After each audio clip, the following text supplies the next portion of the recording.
வணக்கம். இலவச colour TV அறிவிப்பு செய்தும் திமுக பெரும்பான்மை பெறாத தேர்தல் ஆகிய சுவாரஸ்யங்களை உள்ளடக்கியது 2006ஆம் ஆண்டு சட்டமன்ற தேர்தலுங்க. 2001ஆம் ஆண்டு அதிமுக கூட்டணியில் இடம்பெற்ற கட்சிகள் அனைத்தும் அப்படியே திமுக வசம் சேர்ந்து விட்டதுங்க. திமுகவிடம் இருந்த மதிமுகவும் கூடுதலாக விடுதலை சிறுத்தைகள் கட்சியும் அதிமுகவின் ஜெயலலிதா அணியில் இணைந்து கொண்டதுங்க.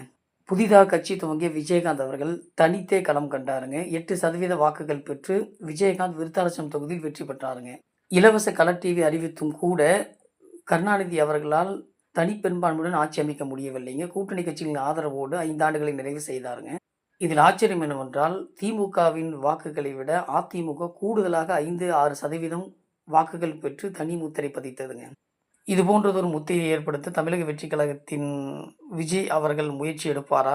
2026ஆம் ஆண்டு தாக்கம் செலுத்தி முத்திரை பதிப்பாரா என்பதை உங்களைப் போலவே நானும் தெரிஞ்சுக்க ரொம்ப ஆர்வமா இருக்கேங்க.